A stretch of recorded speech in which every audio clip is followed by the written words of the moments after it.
La fermeture est confirmée pour l'entreprise Wipro à Sophia Antipolis. Le 8 octobre prochain, les 61 salariés du fabricant informatique seront donc licenciés.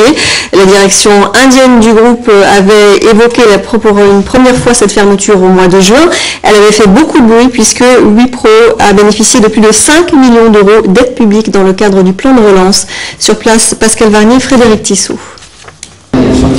Un brassard noir et quelques croix jetées à terre en guise de deuil.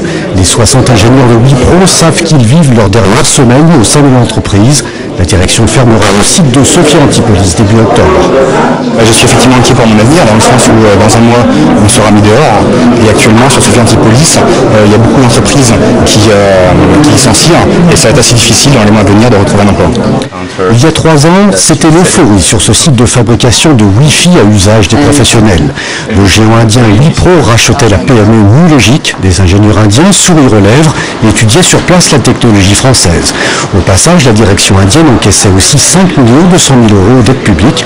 Aujourd'hui, les Indiens ont gardé le sourire, pas les Français. C'est un double hold-up, d'une part sur les compétences technologiques qui ont été récupérées ici, et d'autre part sur l'argent de l'État français qui a été récupéré via les subventions du plan de relance. La méthode de management à l'indienne est un peu singulière, il est vrai. 3 jours après avoir encaissé les 5 200 000 euros de l'État, la direction annonçait la fermeture de son site azuréen.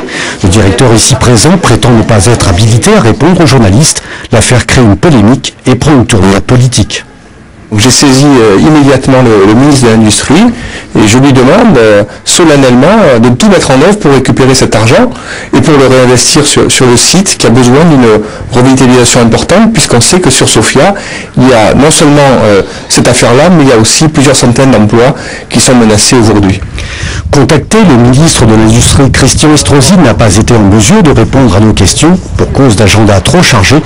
Les salariés de Wipro, eux, ne baissent pas les bras. Ils ont mandaté des experts comptables pour prouver la viabilité de leur société devant les prud'hommes.